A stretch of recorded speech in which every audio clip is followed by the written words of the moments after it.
ইয়াহইয়া আলাইহিস সালাম সেই নবী যার নাম আল্লাহ পাক নিজে রেখেছেন। সুবহানাল্লাহ। তিনি সাইয়্যিদ ছিলেন, নেতা ছিলেন, নবী ছিলেন। একইভাবে সালাম বিনিময় হলো, নবীজি এগিয়ে চললেন সাল্লাল্লাহু আলাইহি ওয়াসাল্লাম।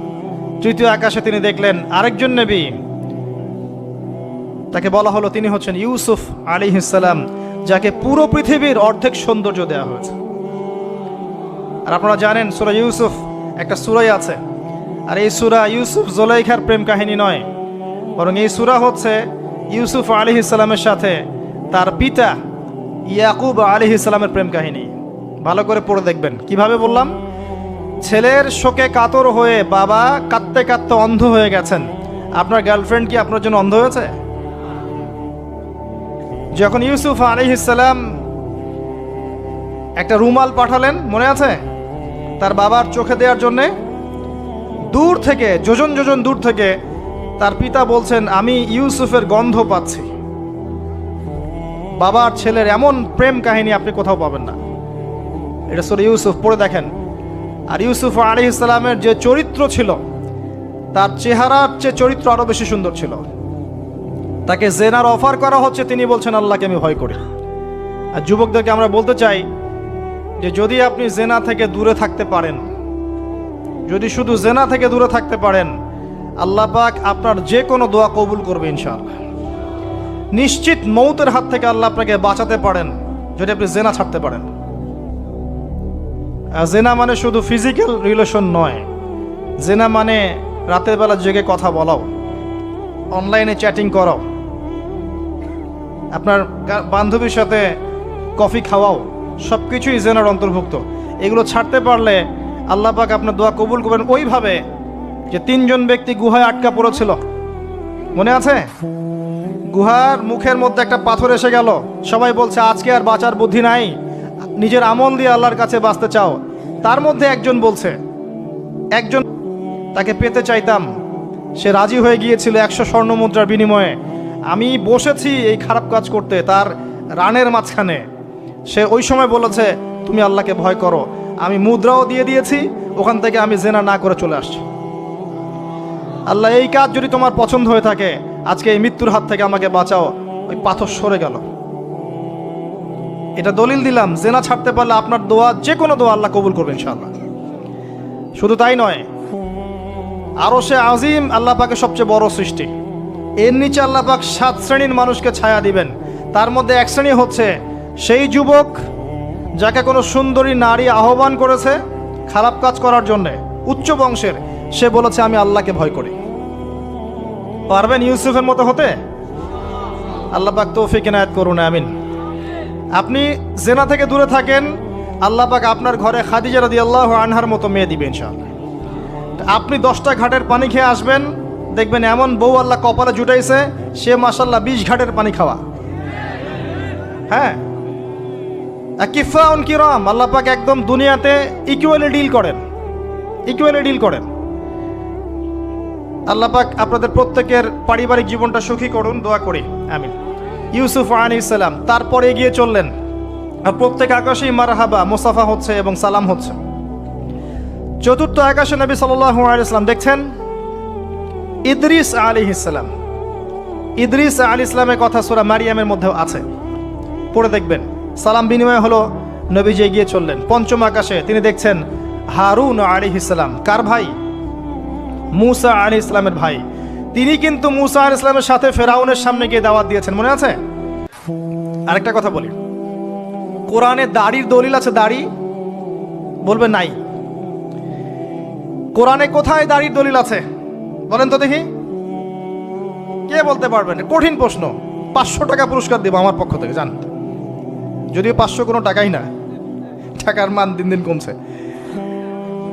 কোন সূরায় দাড়ির কথা আছে কে বলতে পারবেন?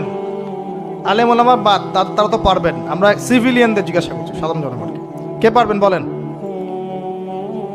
কোন সূরায় দাড়ির কথা আছে? দাড়ি কোরআনে একটা জায়গায় দাড়ির কথা আছে, কে বলতে পারবেন? দেখছেন, আল কোরআনের আলো ঘরে ঘরে যা আলো, তাই না? স্লোগান দিয়ে কাজ হবে না ভাই, প্রত্যেক ঘরে ঘরে কোরআনওয়ালা মানুষ তৈরি করতে হবে, তারপরে আলো অটোমেটিক ঘরে ঘরে জ্বলবে ইনশাআল্লাহ। আচ্ছা যাক, আমার টাকা বেঁচে গেল। সূরা তহায় আছে। কোথায় আছে? সূরা তহার মধ্যে আছে। একটা জায়গায় দাড়ির কথা আছে, সেটা হচ্ছে হারুন আলাইহিস সালামের দাড়ি। কার দাড়ি? হারুন আলাইহিস সালামের দাড়ি। মুসা আলাইহিস সালাম ফেরাউন থেকে এই যে দলবল নিয়ে পার হওয়ার পরে, বনু ইসরায়েলকে নিয়ে পার হওয়ার পরে আল্লাহ পাক তাকে 40 দিন ডেকেছেন তুর পাহাড়, মনে আছে? তুর পাহাড়ে তিনি গেছেন। এই ফাঁকে বনু ইসরায়েল শিরক করা শুরু করেছে, এই যে বাছুর পূজা শুরু করেছে, মনে আছে? পড়েন নাই কখনো? বাছুর পূজা শুরু করেছে। মুসা আলাইহিস সালাম তাওরাত নিয়ে আসছেন, এসে দেখছেন যে কওমের এই অবস্থা। তিনি রাগে তাওরাত ছুঁড়ে মারলেন। তিনি প্রচণ্ড ব্যক্তিত্ব সম্পন্ন মানুষ ছিলেন, গায়রতওয়ালা। রাগে তাওরাত ছুঁড়ে মারলেন এবং এসে এই যে হারুন আলাইহিস সালাম যাকে রেখে গিয়েছিলেন যে কওমকে দেখাশোনা করবে, তার দাড়ি চিপে ধরলেন। তুমি থাকতে এরা এই অবস্থায় গেল কিভাবে? এক হাতে দাড়ি, এক হাতে চুল চেপে ধর, তুমি থাকতে এই অবস্থা হইল কিভাবে? সূরা তহা পড়ে দেখেন। তখন হারুন আলাইহিস সালাম বলছেন যে হে আমার ভাই, আমার দাড়ি আর চুল ধরো না, এই একটা জায়গায় আছে। তার মানে দাড়ি পাওয়া যাচ্ছে কোরআনে। কিছু মানুষ তো এখন বলে কোরআন মানি, হাদিস মানি না, তাই না? ওই অজুহাত দিয়ে এখন দাড়ি রাখে না, বলে কোরআনে তো দাড়ির কথা নাই, রাখবো কেন? সুবহানাল্লাহ। আপনারাও কি এটা বিশ্বাস করেন যে আমরা শুধু কোরআন মানবো, হাদিস মানবো না? স্পষ্ট কুফরি, স্পষ্ট কুফরি। কোরআন এবং হাদিস একসাথে মিলেই শরিয়া। শুধু কোরআন মানি, হাদিস মানি না, এটা বলতে গিয়ে সে বোঝাচ্ছে সে আসলে কোরআনও মানে না। কোরআনে আল্লাহ বলেছেন ওয়ামা আতাকুমুর রাসূল ফাখুযুহ, রাসূল যা দিয়েছেন নিয়ে নাও। ওয়ামা নাহাকুম আনহু ফানতাহু, যা থেকে নিষেধ করেছেন দূরে থাকো। তাহলে সুন্নাহ না মানলে আপনি কিভাবে কোরআন মানবেন? কথা কি বুঝতে পারছেন? আসেন, হারুন আলাইহিস সালাম সালাম বিনিময় হলো, চললেন। তারপরে ষষ্ঠ আসমানে গিয়ে দেখলেন মুসা আলাইহিস সালাম, সেই যে ব্যক্তি। সালাম বিনিময় হলো, চলে যাচ্ছেন, আর মুসা আলাইহিস সালাম কাঁদছেন, কান্না করছেন। জিজ্ঞাসা করা হলো কেন কান্না করছেন? তিনি বললেন আমার পরে একজন যুবক নবী হবে যার উম্মত আমার চেয়ে বেশি জান্নাতে যাবে, এটা চিন্তা করে আমি কান্না করছি। তিনি হচ্ছেন মুহাম্মদুর রাসূলুল্লাহ সাল্লাল্লাহু আলাইহি ওয়াসাল্লাম। তারপরে গিয়ে চললেন সপ্তম আসমান। সেখানে সপ্তম আসমান মানে 7 নম্বর মহাবিশ্ব।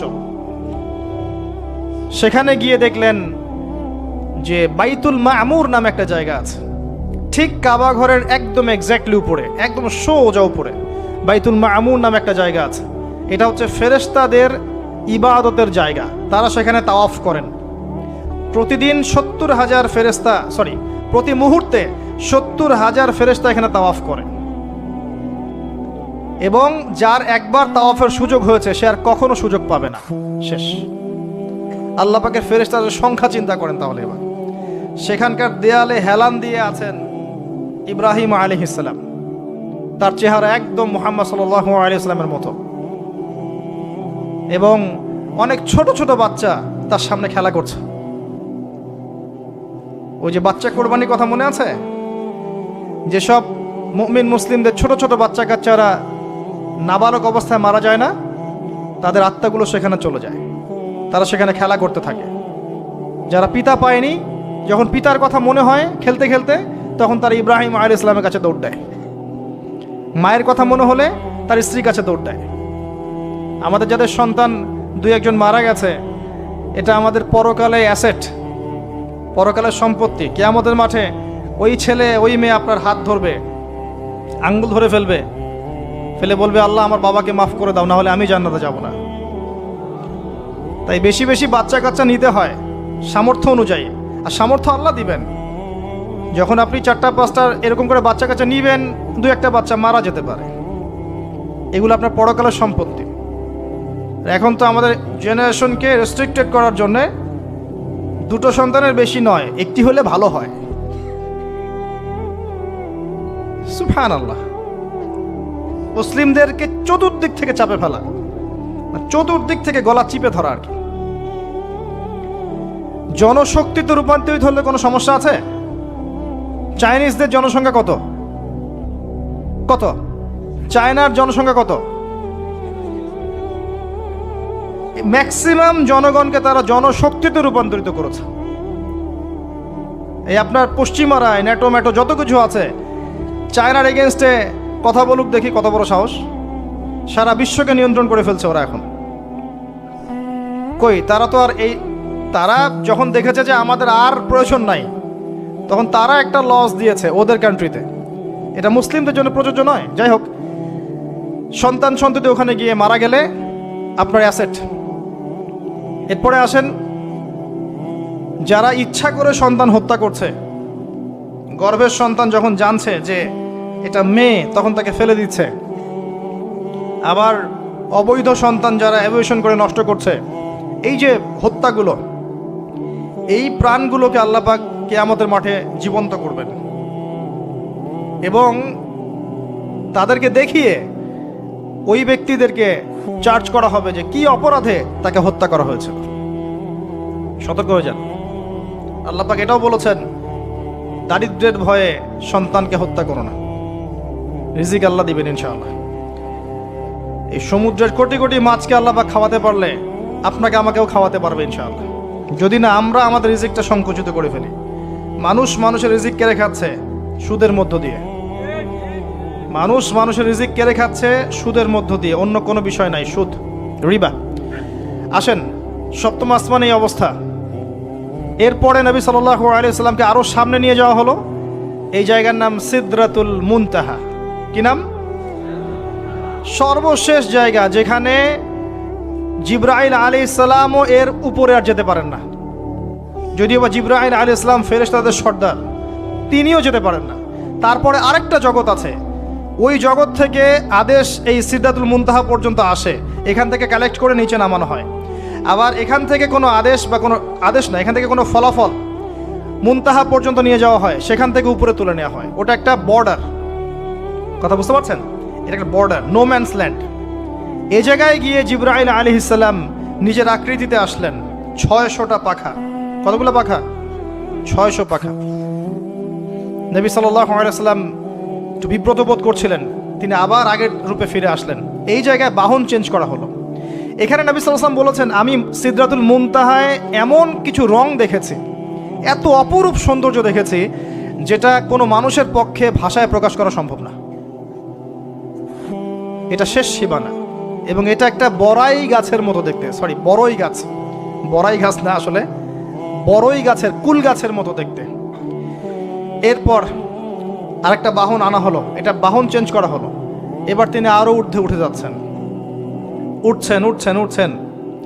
একটা পর্যায়ে ওই জগতে যে ফেরেশতারা আছেন যারা আল্লাহ পাকের আদেশ লিখছেন, ওই আদেশগুলো লিখার যে কলমের খসখস শব্দ, এটা নবীজি শুনতে পারলেন। সুবহানাল্লাহ। নূরের পর্দার কাছাকাছি তাকে নিয়ে যাওয়া হলো, একদম আল্লাহ পাকের কাছাকাছি, আরশে আজিমের কাছাকাছি। এখানে আল্লাহ রাব্বুল আলামিন সরাসরি তার সাথে কথা বললেন, যা ওহী করার তা করলেন এবং স্পেশালি 3টা গিফট বা হাদিয়া দিলেন। কয়টা? 1 নাম্বার 50 ওয়াক্ত নামাজ। কত ওয়াক্ত? 2 নাম্বার সূরা বাকারার শেষের 3 আয়াত, সূরা বাকারার শেষের 3 আয়াত। আর 3 নাম্বার হচ্ছে একটা ঘোষণা, হে নবী মুহাম্মদ সাল্লাল্লাহু আলাইহি ওয়াসাল্লাম, তোমার উম্মতের কোনো ব্যক্তি যদি আমার সাথে শিরক না করে মারা যায়, আমি তাকে জান্নাতে দিয়ে দিব ইনশাআল্লাহ। আজকে এই মেরাজুন নবী নিয়ে অনেক আলোচনা হবে, কিন্তু আলোচনা হওয়ার পরে আমরা যদি এই নামাজের পাবন্দ না হতে পারি, সূরা বাকারার শিক্ষা নিতে না পারি, বা শেষের আয়াত মুখস্থ করতে না পারি, শিরক ছাড়তে না পারি, আদতে আলোচনার কোনো ফায়দা নেই। কথা বুঝতে পারছেন? এখানকার 3টা মৌলিক হাদিয়া তিনি নিয়ে আসছেন। এবার নিচে নামছেন, ওই যে 6ষ্ঠ আসমানে অপেক্ষা করছেন কে? মুসা আলাইহিস সালাম। কোথায় যাচ্ছেন? এই কি হলো আল্লাহর সাথে কথাবার্তা, এই হয়েছে। কি দিয়েছে আপনাকে? 50 ওয়াক্ত নামাজ।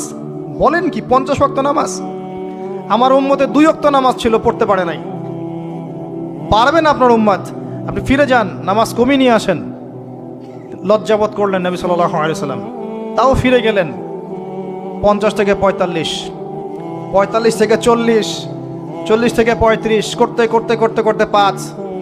এবারও মুসা আলাইহিস সালাম বলছেন ফিরে যান, পারবেন আপনার উম্মত।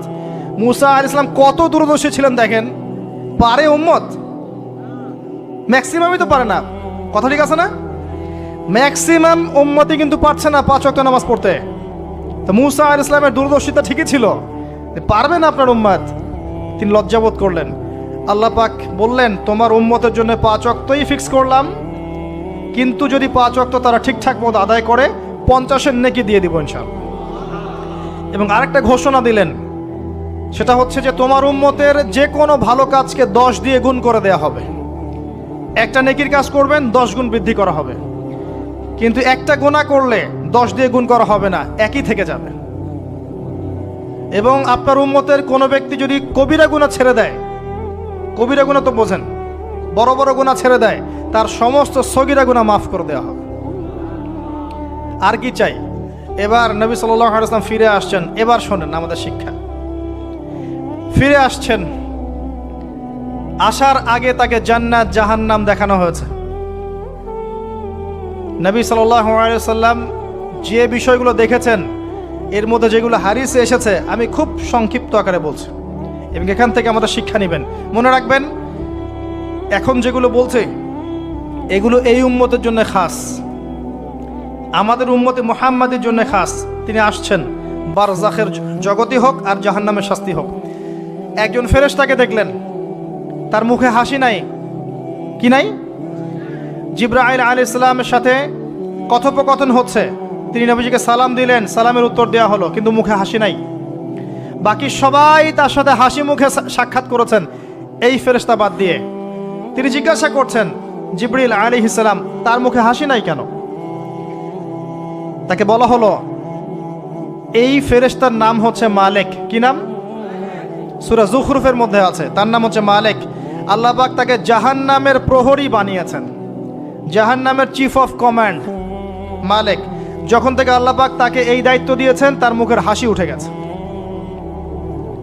আল্লাহর কাছে পারমিশন চাওয়া হচ্ছে, জাহান্নাম দেখতে চাই। আল্লাহ পাক দেখার পারমিশন দিলেন। নবী সাল্লাল্লাহু আলাইহি ওয়াসাল্লাম দেখে বললেন, সেখানকার বেশিরভাগ অধিবাসী হচ্ছে নারী জাতি, এবং তিনি বললেন জাহান্নামে যাবে উদ্ধত এবং অহংকারীরা। জান্নাত দেখতে চাই, দেখানো হলো। জান্নাতের ডিটেলস বর্ণনা নবীজি দিলেন ফিরে এসে। এমনকি উমর রাদিয়াল্লাহু আনহুর একটা রুম, একটা কক্ষ, একটা গোরফাও দেখে এসেছেন। ঢুকতে চেয়েছেন, ঢোকেন নাই। পরে বলেছেন, ওমর, আমি তোমার ব্যক্তিত্বের কথা চিন্তা করে সেখানে ঢুকিনি, দেখেছি জান্নাতে তোমার ঘর আছে। একটা আওয়াজ শুনেছেন, মিষ্টি কণ্ঠস্বর। কিসের কণ্ঠস্বর? মিষ্টি কণ্ঠস্বর। তাকে বলা হচ্ছে, এই কণ্ঠস্বর হচ্ছে বেলাল রাদিয়াল্লাহু আনহুর আজানের কণ্ঠস্বর। খরম, খরম জুতা আছে না, খরম, এর খটখট আওয়াজ শুনেছেন। নবীজি জিজ্ঞাসা করছেন, কার? বলা হচ্ছে এটা বেলাল রাদিয়াল্লাহু আনহুর। বেলাল রাদিয়াল্লাহু আনহুকে বলা হলো, আপনি কি এমন আমল করেন? হে বেলাল, তুমি কি এমন আমল করো যার কারণে এই মর্তবা হচ্ছে? যখনই জান্নাতে যাই আমাকে দেখানো হয়, দেখি তুমি, তোমার পায়ের পদধ্বনি সামনে সামনে আছে। তখন বললেন, ইয়া রাসূলুল্লাহ, আমি তো আসলে এক্সট্রাঅর্ডিনারি কোনো আমল করি না, কিন্তু আপনারা যা করেন তাই করি। কিন্তু যখনই আমি ওযু করি, আমার ওযু ছুটে গেলে আমি ওযু করি, আর ওযু করেই আমি 2 রাকাত নফল সালাত পড়ি, তাহিয়াতুল ওযু, এতটুকু কাজ করি। নবীজি বলেন, এটাই সেই কাজ যার কারণে তোমাকে জান্নাতের এই মর্তবা দেওয়া হয়েছে। নবীজি আসছেন, দেখানো হচ্ছে। এবার শোনেন, দেখানো হচ্ছে একদল মানুষ যাদের আঙ্গুলগুলো লম্বা লম্বা, তামার তামার লম্বা নখর। নখর বোঝেন? নখর।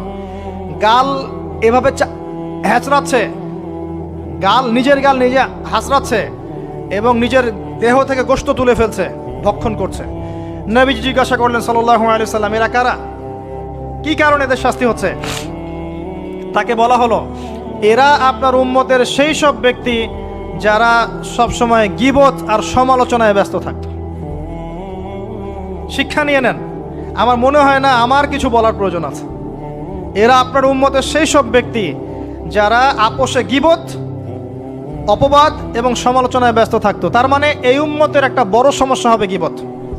এটা কিন্তু দেখে এসেছেন নবীজি, ফিউচার, তাই না?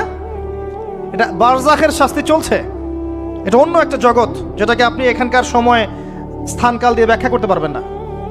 এটা টাইম ট্রাভেলিং এর মতো। নবীজি আসছেন সাল্লাল্লাহু আলাইহি ওয়াসাল্লাম, দেখছেন listen to me very carefully. এবার নবীজি দেখছেন এক শ্রেণীর মানুষ, পেট এইরকম ফোলা, অট্টালিকার মতো পেট ফোলা, আর ভিতরে সাপ কিলবিল করছে, এবং এদেরকে রক্তের নদীতে ফেলে মাথাটা ফাটিয়ে দেওয়া হচ্ছে। নবী জিজ্ঞাসা করলেন সাল্লাল্লাহু আলাইহি ওয়াসাল্লাম, এরা কারা?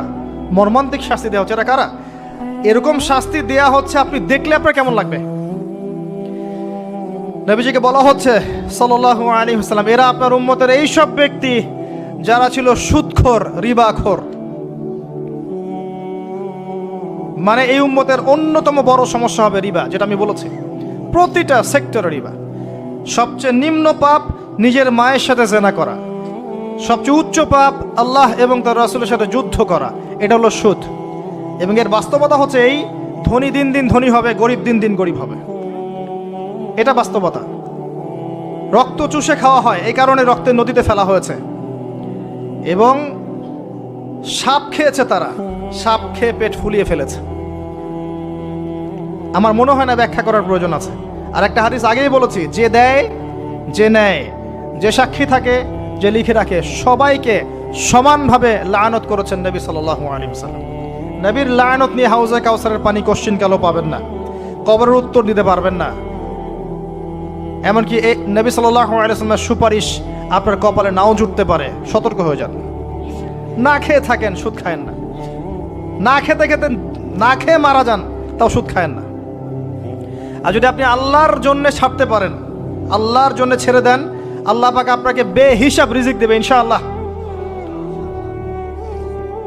যাররা পরিমাণ সন্দেহ করবেন না যে আল্লাহ কি দিবেন না দিবেন না, আল্লাহ পাক অবশ্যই দিবেন ইনশাআল্লাহ। ওয়া মান ইয়াতাওয়াক্কাল আলাল্লাহ ফাহুয়া হাসবুহ, যে আল্লাহর উপর তাওয়াক্কুল করে আল্লাহ পাক একাই তার জন্য যথেষ্ট। আল্লাহ পাক যথেষ্ট। ওয়া ইয়ারযুকু মান ইয়াশা বিগাইরি হিসাব, আল্লাহ পাক বেহিসাব রিজিক দেন যাকে চান। মিন হাইসু লা ইয়াহতাসিব, এমন উৎস থেকে রিজিক দিবেন যে সে কল্পনা করে নাই। ছেড়ে দেন। কিন্তু বিশ্বের শুরু থেকে নিচ পর্যন্ত রিবা দিয়ে ভর্তি। একটা ছোট্ট গ্রামে যাবেন, দেখবেন একাধিক সুদী এনজিও কাজ করছে। এখন মা বোনরাও খুব বেশি সুদ খায়, ব্যাংকের মধ্য দিয়ে, সমিতির মধ্য দিয়ে, এইটা ওইটা ছল চাতুরি ঘুরিয়ে ফিরে কতভাবে যে খাওয়া হয় আল্লাহ ভালো জানেন। আল্লাহ পাক আমাদেরকে এই মহামারী থেকে হেফাজত করুন। সবচেয়ে বড় মহামারী চলছে বিশ্বে, এই ইকোনমিক মহামারী, রিবা কেন্দ্রিক মহামারী, এটা মুসলিমের ইমান আমল সব ধ্বংস করে দিয়েছে। আসেন, তিনি আসছেন, দেখলেন এক শ্রেণীর মানুষ আগুন, বড় বড় আগুনের দলা, এগুলো মুখে ঢুকাচ্ছে, পিছনের রাস্তা দিয়ে বের হয়ে যাচ্ছে। নাউযুবিল্লাহ পড়ি আমরা। জিজ্ঞেস করা হচ্ছে কারা এরা, মর্মান্তিক শাস্তি হচ্ছে। নবী সাল্লাল্লাহু আলাইহি ওয়াসাল্লামকে বলা হলো, এরা আপনার উম্মতের সেই সব ব্যক্তি, listen to me very carefully, এরা আপনার উম্মতের সেই সব ব্যক্তি যারা ইয়েতিমদের মাল আত্মসাৎ করে খেত। আমার ব্যাখ্যা করার কোনো প্রয়োজন নাই, আপনারা সবাই শিক্ষিত মানুষ। ইতিমের মাল আত্মসাৎ করলে যদি এই শাস্তি হয়, জনগণের মাল আত্মসাৎ করলে কি হতে পারে চিন্তা করে দেখেন। কি হতে পারে?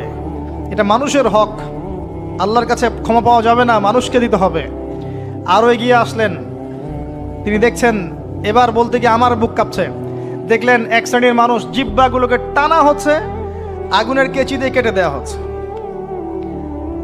আবার জিহ্বা জোড়া লাগছে, আবার কেটে দেওয়া হচ্ছে, চলতে আছে অনবরত, কন্টিনিউয়াসলি। আল্লাহর কাছে কায়মনো বাক্যে দোয়া করি, এ সময় দোয়া কবুল হয়। আল্লাহ পাক যেন দোয়া আমাদের কবুল করেন। আল্লাহ পাক যেন আমাকে এবং আপনাদেরকে এদের অন্তর্ভুক্ত না করেন। জিজ্ঞেস করা হলো এরা কারা? নবী সাল্লাল্লাহু আলাইহি ওয়াসাল্লামকে বলা হচ্ছে, এরা আপনার উম্মতের সেই সব ব্যক্তি যারা ছিল বক্তা, ওয়াইজ, যারা অনেক বক্তব্য করত, নিজে আমল করত না। আর এই মহামারী আমাদের মধ্যে ছড়িয়ে পড়েছে, কোনো সন্দেহ নাই। যদি না পড়তো তাহলে আমাদের কথায় মানুষের জীবন পরিবর্তিত হতো। খুব কম দেখা যায় যে আমাদের কথাগুলো আপনাদের কলবে তাসির হচ্ছে। তাসির তখন হবে যখন আমার মধ্যে আমলটা থাকবে। আর এখন তো আমরা ওয়াজ মাহফিলে প্যান্ডেলকে বানিয়েছি পলিটিক্যাল প্যান্ডেল, কোনো কোনো ক্ষেত্রে বানিয়েছি ভোট চাওয়ার প্যান্ডেল, কোনো ক্ষেত্রে বানিয়েছি যে জিকিরের নামে যাবতীয় বেদাতি কারবার হবে, গানের মতো ডিজে জিকির হয়, ডিজে জিকির। মানে কি যে হয়, যে আসবে তারও কত কাহিনী, আবার বিগ বিগ বাজেট, এইসব না মিললে আবার বক্তব্য হবে না। তারপর দেখা যাবে 1 ঘন্টা কথার মধ্যে গাল গল্প কেচ্চা কাহিনী 50 মিনিট, আর বাকি 10 মিনিট একে অপরের সমালোচনা, কি শেষ ওয়াজ মাহফিল মাশাআল্লাহ শেষ। খুব কম ওয়াজ মাহফিল আছে জনগণকে বলবেন কি শিখলেন আজকে ওয়াজে, বলবে হ্যাঁ সুন্দর সুর করে কিছু কথা বলেছে, কি কি শিখেছে, আমার কি বললাম ঠিক বুঝতে পারলাম না। Out of content, out of topic, কোনো কনস্ট্রাকটিভ কথাবার্তা নাই। তো এছাড়াও জানা অনুযায়ী আমল না থাকলে এই অবস্থা হবে। আল্লাহ পাক আমাদেরকে হেফাজত করুন, আল্লাহ পাক আমাকে এবং আপনাদের সবাইকে হেফাজত করুন, আমিন। আরও এগিয়ে আসলেন, দেখা গেল এক শ্রেণীর মানুষ, যুবকরা খুব ভালো করে শোনেন এবং বিবাহিতরাও শোনেন, সামনে রাখা আছে ভালো গোশত, বাম দিকে রাখা আছে পচা গোশত, গন্ধ বের হচ্ছে। তারা এই পচা গোশত তুলে তুলে খাচ্ছে, গোগ্রাসে খাচ্ছে, ভালো গোশতের দিকে ভ্রুক্ষেপও করছে না। অবাক হয়ে নবী সাল্লাল্লাহু আলাইহি ওয়াসাল্লাম জিজ্ঞাসা করছেন, এরা কারা?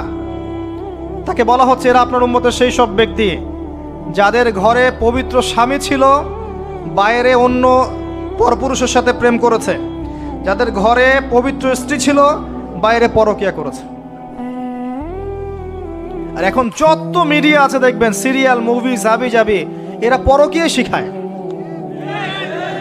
জেনা এবং পরকিয়া শিখায়। খেয়াল করে দেখবেন, একটা ছেলে মেয়ের অবাধ মেলামেশা, হারাম মেলামেশাকে এমনভাবে উপস্থাপন করা হয়, মনে হয় এটা একটা পবিত্র ইবাদত মনে হয়, এবং বোঝানো হয় যে প্রেম তো পবিত্র, পবিত্র প্রেমে কি সমস্যা? আরে প্রেম পবিত্র তখন যখন আমি আমার স্ত্রীর সাথে প্রেম করব। আর দেখবেন যতগুলো এই যে মুভিজ, আপনার সিনেমাস, ফিল্মস, গান, নাটক, এগুলোর মূল থিম কিন্তু হারাম প্রেম। অল্প কিছু আউট অফ অন্য অন্য থিমের মধ্যে আছে।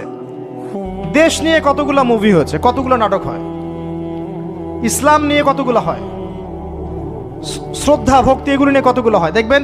আর এই যে অন্য কান্ট্রির যে সংস্কৃতিগুলো ঢুকেছে, এইগুলোর মূল থিম দেখবেন পরকিয়া করাচ্ছে, পরকিয়া শেখায়, বেহায়াপনা শেখায়, কিভাবে শাশুড়ির সাথে ঝগড়া করতে হবে, কিভাবে বউ রেখে আরেকটারে প্রেম করতে হবে, বউকে কেমন করে ব্লাফ দেওয়া যায়, এদিকে স্বামীরা ব্লাফ কেমন করে দেওয়া যায়, এগুলোই শেখায়।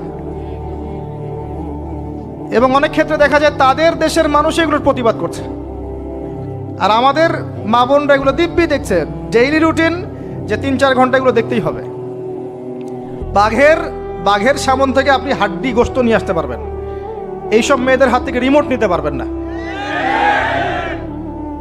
এর পরেও দেখবেন আপনি আবার নগ্ন ফিল্ম, পর্নোগ্রাফি আছে না, এগুলো আবার ফ্রি অ্যাক্সেস, আপনি চাইলে ইন্টারনেটে ঢুকবেন, দেখতে পারবেন। এটা কিন্তু আমরা রাষ্ট্রীয়ভাবে বন্ধ করতে পারতাম, যে আমার দেশে কোনো পর্ন সাইট চলবে না, কোনো পর্ন সাইট চলবে না। পর্নোগ্রাফি একমাত্র কারণ, সমস্ত কারণের সবচেয়ে বড় কারণ, বাকি কারণগুলো আছে, সবচেয়ে বড় কারণ, এর কারণে ধর্ষণ বাড়বে। যত বেশি পর্নোগ্রাফি প্রচলন ঘটবে তত বেশি ধর্ষণ বাড়বে, কারণ পর্ন দেখতে দেখতে মানুষের ভিতরটাকে পশু বানিয়ে ফেলা হয়, এবং এই পশু সুযোগ পেলেই একটা মেয়েকে ধর্ষণ করবে। হ্যাঁ, এর ভিতর থেকে বাইরে মনে হচ্ছে কোটটাই স্যুট পরে আছি, জুব্বা ডুব্বা পরে আছি, ভিতরটা পশু বানিয়ে ফেলা হয়। এবং দেখবেন ফাঁক পেলে মেয়েকে ধর্ষণ করবে, ফাঁক পেলে বাচ্চাকে ধর্ষণ করবে, প্রাইভেট পড়াতে গিয়ে ছাত্রীকে ধর্ষণ করবে, চাকরি ক্ষেত্রে মেয়েকে ধর্ষণ করবে। দেখবেন এই কাজগুলো হবে, সুযোগ পেলেই ধর্ষণ করবে, কারণ ইন্টারনালি সে বিস্ট হয়ে গেছে, জানোয়ার। কিভাবে হয়েছে? ওই পর্ন দেখতে দেখতে। যারা এটাতে এডিক্টেড, তখন মনে হয় যে জগৎটা মনে হয় এমনই, একটা মেয়ের দিকে সে আর শ্রদ্ধা, সম্মান, ভালোবাসার দৃষ্টিতে দেখতে পারবে না। মেয়ের দিকে তাকালেই মনে হবে গোশতের টুকরা, খালি ভক্ষণ করতে হবে। হ্যাঁ, মাইন্ডসেটটা চেঞ্জ করে দিবে আপনার। মানে আমি আপনাকে বলি, পবিত্র ভালোবাসাটাকে যৌনতা দিয়ে ট্রান্সফার করা হয়েছে এই বিশ্বে। ভালোবাসা একটা ডিভাইন জিনিস, আল্লাহর পক্ষ থেকে আসে, ডিভাইন একটা জিনিস, অলৌকিক। মানে যখনই আপনি দেখবেন কাবিন হবে এবং আপনি কালিমা পড়ানো হচ্ছে, আপনি বলছেন কবুল, ইমিডিয়েটলি আপনি ফিল করবেন অপরিচিত একটা মেয়ে, আপনি যাকে দেখেন নাই, বাবা মা বিয়ে ঠিক করেছে, আল্লাহর পক্ষ থেকে ডিভাইন একটা ভালোবাসা চলে আসবে, মায়া, একটা মহব্বত, রহমত। এটা তারা ফিল করতে পারবে যারা পর্ন অ্যাডিক্টেড নয়। যারা পর্ন অ্যাডিক্টেড দেখবেন ওই স্ত্রীকে তার ভালো লাগবে না, তার মনে হবে এর চেয়ে ওই মেয়েটা সুন্দর, তার চেয়ে ওই মেয়েটা সুন্দর, তার চেয়ে ওই মেয়েটা সুন্দর, কারণ তার মাথাটা এরকম বিক্ষিপ্ত, পাশবিক। এবং ম্যারিড লাইফেও সে দেখবেন স্ত্রীকে স্যাটিসফাই করতে পারবে না, নিজের উপর জুলুম করতে করতে নিজের সব যৌন ক্ষমতাও নষ্ট করে ফেলবে।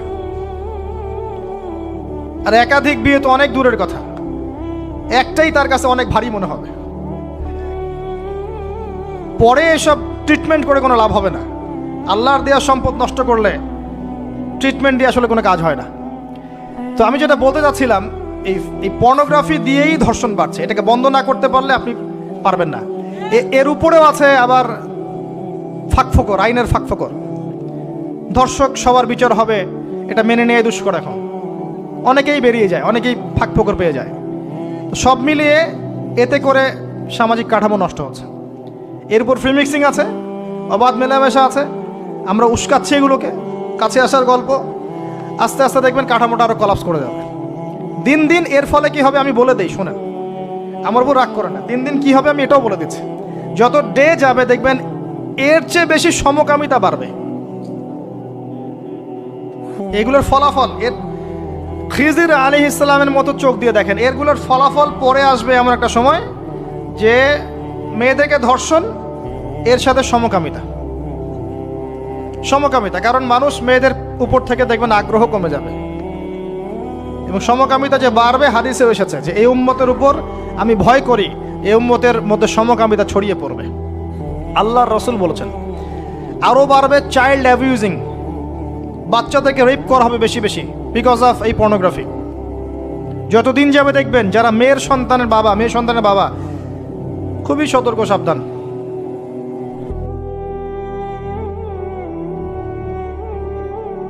কার কোলে আপনি মেয়েকে তুলে দিচ্ছেন? 5 বছর, 4 বছর, 3 বছর এইসব মেয়েদেরকে ধর্ষণ করা হচ্ছে। সমাজটা কোন জায়গায় চলে গেছে চিন্তা করছেন? এগুলোর মূল কারণ, একদম গাছের উপরের কারণ হচ্ছে পর্নোগ্রাফি। এই মূল কারণ কিন্তু বেপরদামি নয়, আমি বুঝাতে পারছি না মনে হয়। এর মূল কারণ কিন্তু বেপরদামি নয়, পর্নোগ্রাফি। কারণ পর্নোগ্রাফি অ্যাক্সেসের কারণে মানুষের ভিতরটা পশু হয়ে গেছে। এই পশুত্ব মেটানোর জন্যে সে কোনো ওয়ে খুঁজে না পেলে তখন রেপ করবে, বাচ্চাকে পেলে বাচ্চাকেও ধর্ষণ করবে, হামলে পড়বে মেয়েদের উপরে। ভিতর থেকে পশু বানিয়ে দেওয়া হয়েছে। এরপরেও আছে বিয়ের রাস্তা কঠিন করে ফেলা। বিয়ে তো করতে দিচ্ছেন না, কঠিন। বিয়ে করলে অনেক সমস্যা, জেনা করতে কোনো সমস্যা নাই। 1000 টাকা, 2000 টাকা, 5000 টাকা দিয়ে মানুষ জেনা করছে। এবং আপনাদের শহরের ব্যাপার আপনারাই ভালো জানেন, আমাকে বলার দরকার নাই। যখন এই জিনিসগুলো বাড়বে আপনাদের কমিউনিটির মধ্যে, আল্লাহর আযাব গজব বেশি আসবে। আল্লাহর আযাব গজব এমনভাবে আসবে আপনি কল্পনা করতে পারবেন না। গোশত খাচ্ছে, পচা গোশত। আর একটা বলি, ঠিক এরপরেই নবী সাল্লাল্লাহু আলাইহি ওয়াসাল্লাম দেখলেন একটা চুলা দেখলেন। চুলার নিচের দিকটা হচ্ছে প্রশস্ত, মাথাটা সংকীর্ণ এরকম, মানে তন্দুর রুটি ভাজে দেখেছেন? রুটি যে ভিতরে দেয় একটা এরকম গোল চুলা থাকে, সামথিং লাইক দ্যাট। নিচে দাউ দাউ করে আগুন জ্বলছে, আর এখানে কিছু মানুষকে জ্বালানো হচ্ছে। যখন নিচ থেকে আগুন এরকম করে আসছে, তখন এরা আগুনের তাপে উতলে উঠছে। আগুন নিচে নেমে যাচ্ছে, এরা আবার আস্তে আস্তে নিচে নেমে যাচ্ছে। এভাবেই হাদিসে ব্যাখ্যা করা আছে। নবী সাল্লাল্লাহু আলাইহি ওয়াসাল্লাম জিজ্ঞাসা করলেন, এরা কারা? বলা হলো, এরা আপনার উম্মতের সেই সব ব্যক্তি যারা জেনায় লিপ্ত ছিল। তিনি আরো এগিয়ে গেলেন, জেনা সম্পর্কে কয়েকটা হাদিস এসেছে। তিনি এগিয়ে গেলেন, দেখলেন একটা জায়গা যেখান থেকে দুর্গন্ধ বের হচ্ছে, পাবলিক টয়লেটের চেয়ে প্রকট দুর্গন্ধ, মনে হচ্ছে যে পাবলিক টয়লেট। নবী জিজ্ঞাসা করলেন সাল্লাল্লাহু আলাইহি ওয়াসাল্লাম, কোন জায়গা থেকে এরকম দুর্গন্ধ আসছে? তিনি বলেন, এটা হচ্ছে জেনাকার, এবং জেনাকারীদেরকে আযাব দেওয়া হচ্ছে, ওদের রক্ত মাংসের পুজের গন্ধ এগুলা। দেখলেন এক শ্রেণীর মানুষকে একটা শরবত খাওয়ানো হচ্ছে। শরবত জাহান্নামীদের রক্ত মাংস পুজের নির্মিত। তার নাম হচ্ছে তিনাতে খাবাল। কি নাম? তিনাতে খাবাল। কাদেরকে খাওয়ানো হচ্ছে? যারা এই উম্মতের মাদক সেবন করতে, এদেরকে খাওয়ানো হচ্ছে। আমি আপনাকে একটু পিছনে নিয়ে যাই। আলোচনা শুরু করেছিলাম যেখান থেকে, ওই যে মৌলিক সমস্যাগুলো যেটা বলেছিলাম এই উম্মতের মধ্যে এখনো আছে, এটাই সেই পাপগুলোর শাস্তি যেটা কিয়ামত পর্যন্ত উম্মতের মধ্যে থাকবে। মাদক, পর্নোগ্রাফি, এই যে আপনার বিহায়াপনা, জেনা, সুদ, এগুলো এখনকার মৌলিক সমস্যা। এগুলোই হবে এই উম্মার বড় বড় সমস্যা, যার কারণে উম্মতের বেশিরভাগ মানুষকে ওখানে আযাব দেওয়া হচ্ছে। আল্লাহ পাক আমাদেরকে হেফাজত করুন। এরপর এভাবে তিনি আরও কিছু শাস্তি দেখেছেন, দেখে আসার পথে জাহান্নামের যে বর্ণনা দিয়েছেন যে বেশিরভাগ মানুষ সেখানে হচ্ছে জাহান্নামে নারী জাতি। কি কারণে তারা বেশিরভাগ জাহান্নামে যাবে? লানত করার কারণে, অভিশাপ দেওয়ার কারণে, স্বামীর অকৃতজ্ঞ হওয়ার কারণে। সারা জীবন স্বামী করে যাবে, একদিন ঝগড়া লাগলে বলবে সারা জীবন তোমার কাছে কোনো ভালো ব্যবহার পেলাম না। আরেকটা হচ্ছে এমন কিছু তাদের সাথে হবে, লিসেন টু মি, এমন কিছু তাদের সাথে হবে এই উম্মতের ক্ষেত্রে, যার কারণে মেয়েরা ওদের সতীত্ব, তাদের পর্দা, ঈমান, আমল ধরে রাখতে পারবে না। আপনাকে এখন খুঁজতে হবে সেটা কি, যে এই উম্মতের মেয়েদের ক্ষেত্রে স্পেশালি হয়েছে, যার ফলে মেয়েরা আর ঘরে থাকতে পারে নাই, পর্দায় থাকতে পারে নাই, সতীত্ব রক্ষা করতে পারে নাই, নামাজ, কালাম, ঈমান, আকীদার আর ঠিক ঠিকানা নাই। কি সেটা, যেটা আজকে থেকে 100, 200, 500 বছর আগে হয়তো বা ছিল না? সেটার নাম হচ্ছে ফেমিনিস্ট রেভলিউশন। এই সম্পর্কে পড়েন ভালো করে। এই কারণেই মেয়েদেরকে আপনি ঘরে রাখতে পারবেন না। আপনাকে বলে রাখি, দাজ্জালের শেষ ফলোয়ার, দাজ্জালের লাস্ট ফলোয়ার হবে এক শ্রেণীর নারী, যাদেরকে আপনি ঘরে রাখতে পারবেন না। নবী যেটাও বলেছেন, এই উম্মতের বহু নারী জাহান্নামের ঘ্রাণও পাবে না, জান্নাতের ঘ্রাণও পাবে না। যদিও জান্নাতের ঘ্রাণ বহু দূর থেকে পাওয়া যায়। যারা এই উম্মতের মেয়েদের মধ্যে এমন কাপড় পরবে যেই কাপড় পরেও তারা নগ্ন থাকে, ব্যাখ্যা কোনো প্রয়োজন নাই, যারা পুরুষের পোশাক পরবে। এবং আসার পথে তিনি একটা সুঘ্রাণ পেলেন, অত্যন্ত সুন্দর ঘ্রাণ। তিনি জিজ্ঞাসা করলেন এই ঘ্রাণ কোথা থেকে আসছে? নবী সাল্লাল্লাহু আলাইহি ওয়াসাল্লামকে বলা হলো এটা হচ্ছে সেই ঘ্রাণ, ফেরাউনের মেয়ের চুল আঁচড়ে দিত একজন দাসী, যাকে আপনারা অনেকে আসিয়া বলে থাকে। সেই দাসীর হাত থেকে একদিন চিরুনিটা পড়ে যায়, সে চিরুনিটা বিসমিল্লাহ বলে ওঠায়। ফেরাউনের মেয়ে শুনে ফেলে, বিসমিল্লাহ আবার কি? আমার বাবা ছাড়াও তোমার কোন ইলাহ আছে? সে বলে, হ্যাঁ আমার আল্লাহ একজন ইলাহ আছে, সে আমার ইলাহ, তোমার বাবারও ইলাহ। ফেরাউন এটা শুনে ফেলে। তেল গরম, কড়াই গরম করে তেল সেখানে ফুটানো হয়, এখানে তাকে নিক্ষেপ করে হত্যা করা হয়। আসিয়া মৃত্যুর আগে সে আল্লাহর কাছে দোয়া করেছিল, আল্লাহ আমার জন্যে তোমার জান্নাত, তোমার পাশে একটা জান্নাত, একটা ঘর নির্মাণ করো, আর ফেরাউনের এই আযাব থেকে আমাকে হেফাজত করো, বাঁচাও। আল্লাহ পাক ফেরাউনের দাসী আসিয়ার জন্য জান্নাতে ঘর নির্মাণ করেছেন। সেই ঘর থেকে ঘ্রাণ আসছে। নবী সাল্লাল্লাহু আলাইহি ওয়াসাল্লাম ফিরে আসলেন, এসে এই পুরো ঘটনা ব্যাখ্যা করলেন। কাফেরা কথা বিশ্বাস করলো না। এমনকি অনেকে তখন যারা বিশ্বাস করেছিল তারাও বলতে লাগলো, যেটা আবার কি ধরনের কথা, এক রাতের মধ্যে এগুলো হতে পারে? অনেকে ঈমান হারাও হয়ে গেল। আবু বকর সিদ্দিক রাদিয়াল্লাহু আনহু এই সময় সিদ্দিক উপাধি পেয়েছেন। এছাড়া মেরাজের রাতে আরও অনেক ঘটনা ঘটেছে, যেগুলো টাইম টু টাইম নবী সাল্লাল্লাহু আলাইহি ওয়াসাল্লাম বর্ণনা করেছেন, ব্যাখ্যা করেছেন পরবর্তীতে গিয়ে। এখানে আমাদের কিছু শিক্ষা আছে। আমরা শেষ করার আগে শিক্ষাগুলো নিয়ে কথা বলছি। 1 নাম্বার, আল্লাহ পাক 3টা হাদিয়া দিয়েছেন। প্রথম হাদিয়া সালাত সংক্রান্ত। আমরা আজকে এই মেরাজুন নবীর আলোচনায় সবাই পাক্কা নিয়াত করি 5 ওয়াক্ত নামাজ জীবনে বাদ দিব না ইনশাআল্লাহ। মেরাজুন নবীর আলোচনা সার্থক হবে যদি আমরা এর শিক্ষাগুলোকে বাস্তবায়ন করতে পারি। 1 নম্বরে সালাত। নবী সাল্লাল্লাহু আলাইহি ওয়াসাল্লাম ইন্তেকাল করার আগেই বলেছেন, আস-সালাত আস-সালাত ওয়া মা মালাকাত আইমানুকুম। 2 নম্বর সূরা বাকারার শেষের আয়াত, রাতের বেলা যে ব্যক্তি পড়ে ঘুমাবে, লিল্লাহি মা ফিস সামাওয়াতি ওয়া মা ফিল আরদ, এখান থেকে ফানসুরনা আলাল কওমিল কাফিরিন পর্যন্ত সারা রাত ইবাদতের নেকি পাবে ইনশাআল্লাহ। এর মধ্য দিয়ে একটা বিষয় বোঝানো হয়েছে, সেটা হলো এই 3 আয়াত পড়তে গেলে তো আপনাকে কোরআন পড়া জানতে হবে নাকি? অতএব কোরআন পড়া শেখেন, নিয়মিত কোরআন তেলাওয়াত করেন, আল্লাহ পাক তৌফিক দান করুন। সালাত এবং কোরআন। 3 নাম্বার, শিরক মুক্ত আমল, শিরক মুক্ত তাওহীদ। এই উম্মতের যে ব্যক্তি শিরকে লিপ্ত হবে না, ইনশাআল্লাহ জান্নাতে যাবে। আপনি কিতাবুত তাওহীদ বইটা কিনেন, এখানে সমস্ত শিরকের লিস্ট দেয়া আছে, কোন কোন কাজ শিরক। আমরা মুসলিমরা আল্লাহ ছাড়া অন্যকে সেজদা করি। এখন আমরা মুসলিমরা আল্লাহ ছাড়া অন্য কারো নামে নজর করি, অন্য কারো নামে মানত করি, অন্য কারো জন্য কুরবানি করছি। আমরা বিশ্বাস করি যে কবরে গেলে সন্তান পাওয়া যাবে। আমরা এখন অনেকে বিশ্বাস করি হাতের বালা আংটি আমার রোগ ভালো করবে। আমরা বিশ্বাস করি। আমরা অনেকেই আল্লাহর হালালকে হারাম করেছি, হারামকে হালাল করেছি। অনেকেই বলছে আল্লাহ বলতে কিছু নাই, সব বিগ ব্যাং থেকে সৃষ্টি হয়েছে। অনেকেই বলছে যে তাকদীর বলতে কিছু নাই, মানুষ যা করবে তাই। প্রচুর শিরকে আমরা লিপ্ত আছি।